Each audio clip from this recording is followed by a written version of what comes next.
There is a dinner plate sitting on my kitchen floor tonight, with warm water in it and 3 drops of dish soap. And by morning, it will have caught more fleas than the $280 spray treatment killed in a week. Here is the part nobody tells you. 95% of the fleas in your house are not on your dog, and never have been. And the poison the exterminator sprays cannot reach the ones that matter. So why do they always come back on day 9? And why did my grandmother's house in Nagano, with 3 cats sleeping on the floor, never have a single one? It is a Tuesday night in early September, and my wife is standing on the couch. Not sitting on it. Standing on it in her socks, arms crossed, telling me she is not coming down. 20 minutes before that, I had sat down on the floor to pull off my boots, and I watched a black speck the size of a comma jump off my white sock and vanish. Then another one. My ankles had a line of bites across them, right at the sock line, in 3s. Little red dots in a row, like something had walked up my leg and stopped 3 times to eat. The dog had been scratching for 2 weeks, thumping her back leg against the floorboards at 3 in the morning. I told myself it was dry skin. It was not dry skin. Here's the part nobody says out loud. I was ashamed. I keep a clean house. I am a tatami maker, 3rd generation. I have spent my whole working life on my hands and knees on other people's floors. And there were fleas in mine. So I did what everyone does. I bought 2 foggers at the hardware store, $9 each, $18. We put the dog and the cats in the truck and sat in a parking lot for 4 hours. We came home to a house that smelled like a gas station and a film on the kitchen counter I had to wash off twice. And it worked. That is the cruel part. For about a week it worked. My ankles healed, the dog settled. I thought I had won. Day 9, they came back. Worse. So I called a company, $280, 2 visits, 3 weeks apart. They sprayed the baseboards and told us to stay off the carpet for 4 hours and keep the cats off the floor. And it worked. For about a week. Then they came back again. I want you to hear that I have made every mistake there is with this problem, and I paid full price for all of them. $18. Then $280. Then my pride. What finally fixed it was not a product. It was something I already knew and had forgotten. A house I lived in as a boy, with no chemicals in it at all, where 3 cats slept on the floor every night of their lives. Quick word before I go further. The old methods my family uses, there is more of it than fits in any one video. I gathered the whole of it into a book you can buy in our pinned comment below. The book is the long version. If you want it, it is there. I will not mention it again. My grandmother's house was in a valley in Nagano, wooden house, tatami floors, a dog that slept on the wooden step by the garden door, and 3 cats that came and went as they pleased and slept wherever they liked, which was usually on my futon. There was no spray in that house, no collar, no powder, no bombs. I never once saw her buy anything for insects. And there were no fleas, not one. Not in 12 summers. I used to think that was luck, or the cold, or the country air. It was none of those things. It was 3 habits she did every single week without once explaining why. Because to her, they were not a flea method. They were just how you keep a house. It took me 30 years and $300 of failure to work out what she was actually doing. So let me ask you the question that broke this open for me. Why did the poison work and then stop working on almost exactly the same day both times? Not slowly fading, not getting a little worse each week. Fine, and then a wall of them on day 9. They were not coming in from outside. They were not coming off the dog. They were already in the house, waiting. And they were waiting on purpose. Let me tell you what is actually happening in your floor. Because once you see it, everything else makes sense, and the $2 fix stops sounding like a joke. The flea you see on your dog is not the problem. She is the smallest part of it. Take every flea in your house right now, all life stages, and count them. Roughly 5 out of every 100 are adult fleas riding on an animal. That is it. 5. Of the other 95, about half are eggs. About a third are larvae. About 1 in 10 are sitting inside a cocoon. None of them are on your pet. All of them are in your floor. Here is why.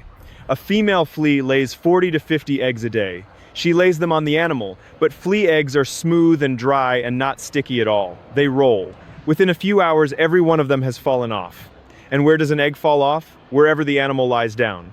Which means your flea problem is not spread evenly across your house. It is concentrated in a handful of 6-inch patches. The dog bed, the strip of carpet by the back door, the corner of the couch, the spot at the foot of your bed where the cat sleeps. That is your whole infestation. 4 or 5 patches you could cover with a bath towel. Now the egg hatches into a larva, and this is the thing you have never seen and never will. A flea larva is a tiny pale worm, thinner than a thread, and it hates light, hates it.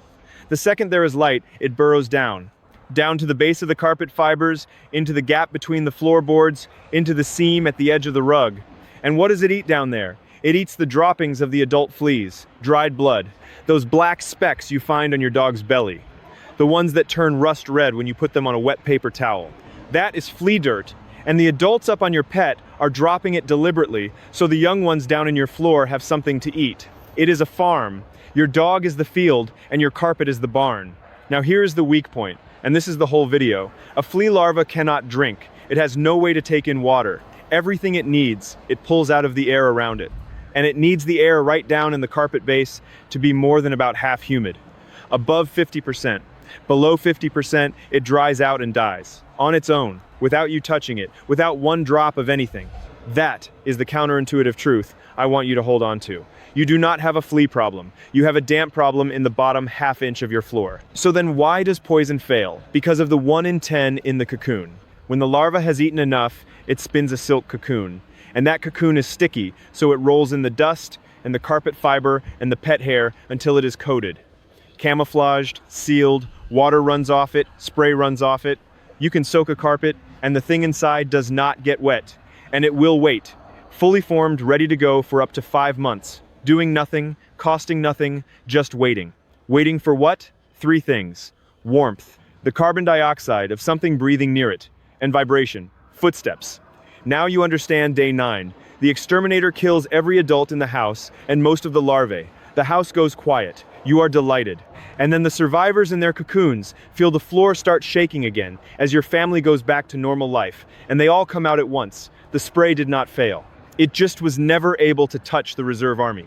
And the reserve army is 1 in 10 of everything you have got. So stop trying to kill the cocoons. You cannot. Nobody can. Invite them out instead. Into a dry house with a plate of soapy water on the floor. That is the whole flip. The industry sells you something that kills fleas. My grandmother did something that made her house a place where fleas could not finish growing up. One of those costs $280 a visit and comes back forever. The other one costs about $2 and ends it. And before someone says it in the comments, yes, Japan absolutely knows about insect poison. Japan grew most of the world's pyrethrum daisies on Hokkaido in the 1930s. A man in Wakayama named Eiichiro Ueyama took that flower and invented the spiral mosquito coil around 1902. And every green coil burning on a porch anywhere in the world came from him. So we are not innocent. But pyrethrum is a real insecticide. It is very hard on cats and it kills fish. That is not what I use in a house with animals in it, and it is not what my grandmother used, because she used nothing. Here is exactly what to do, in order, starting tonight. 6 steps, none of them are hard. Step 1 is the plate. This is the $2, and this is the one you do before you do anything else. Take a dinner plate, a white one if you have it. Put warm water in it about ½ inch deep. Add 3 drops of dish soap. Do not stir it into a foam, just let it sit. Then put a small light next to it, a battery night light or a torch propped up on a mug, shining down at the water. Set the plate on the floor about 6 inches from where your dog or cat sleeps. Lights off in the room. Go to bed. Fleas jump toward warmth and light in the dark. They land in the water. And this is the trick. The soap has broken the surface tension, so instead of skating across the top the way an insect normally would, they go straight through and sink. Water alone catches almost nothing. Water with soap catches everything that jumps. Battery light, not a mains one.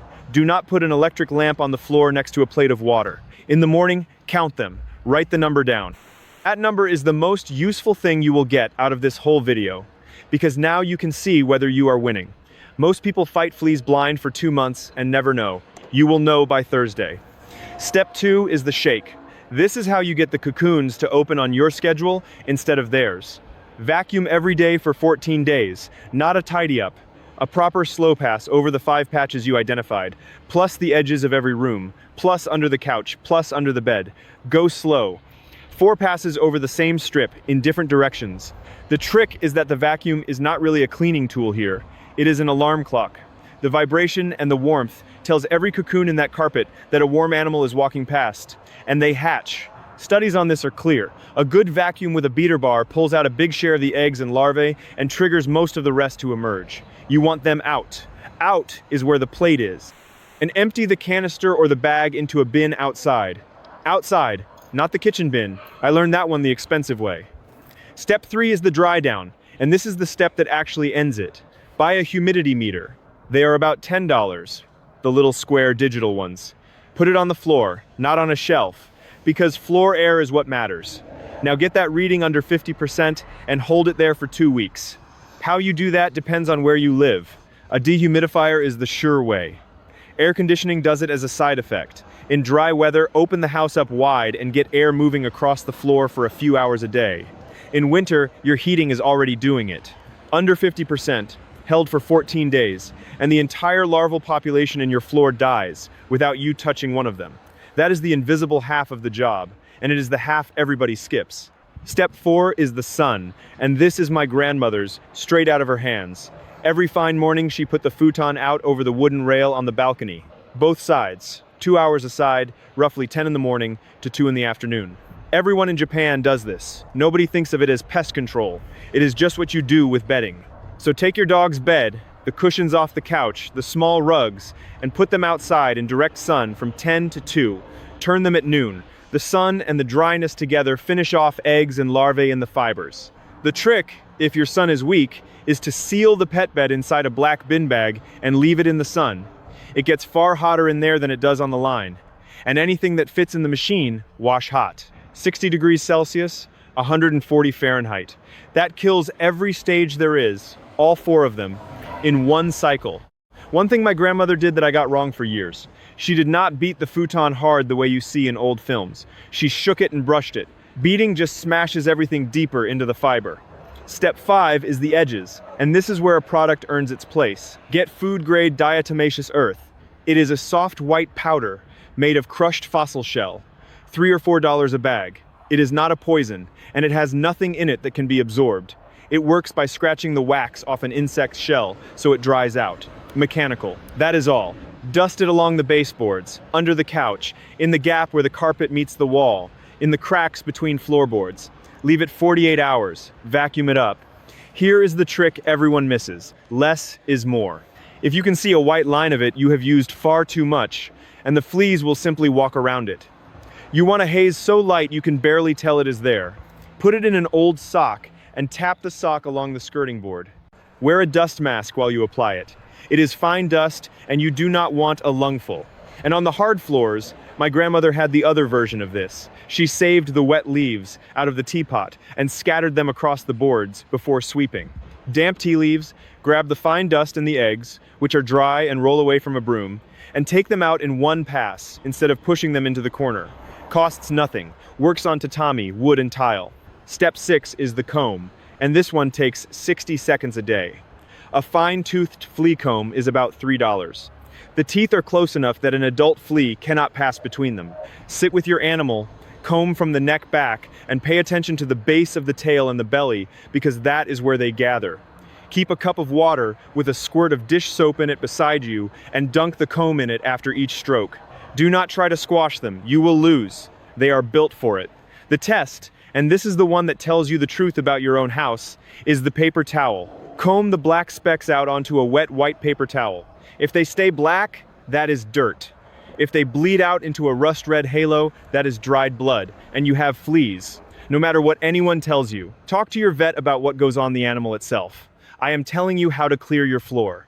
That is the part nobody sells you, and it is the part that decides whether this ever ends. Now let me tell you why this matters more than the itch. Because it does. Fleas are not just uncomfortable. A flea bite makes a lot of dogs and cats miserable in a way that is out of all proportion to the bite itself, because they become allergic to the saliva. One bite. That is all it takes for an allergic animal to chew a patch of skin raw. And if a dog or a child swallows a flea, and children do, they can pick up a tapeworm that lives in the gut and gets diagnosed weeks later when nobody can work out where it came from. Fleas move sickness between cats as well. This is not a small thing. And here is the one that keeps me up. A lot of the flea products sold for dogs contain permethrin. Permethrin is fine on a dog. Permethrin will kill a cat. Not make it sick, kill it. If you have both animals in one house, and most of us do, read the box every single time. Because a cat grooming a treated dog is how good people lose a pet without ever knowing what they did wrong. That is the real reason I stopped reaching for the shelf. Not purity, not being natural, just that a plate of soapy water cannot kill anything I love. Now the money. I spent $298 in one summer and got 9 days of quiet at a time. What actually worked was dish soap, a $10 meter, a $3 comb, a $4 bag of powder, and my own 2 hands. Under $20. Once, forever. And one more thing, because I know some of you have been quietly ashamed the way I was. Fleas are not a dirty house problem. They are a warm, damp, carpeted house problem. My grandmother's house was not cleaner than yours. It was drier than yours, and it had no wall-to-wall carpet in it, and the bedding went out in the sun. That is the whole difference. She never scrubbed a flea out of anything in her life. She said something to me once when I was maybe 9 years old, kneeling on the tatami, helping her wipe the floor, and complaining about it.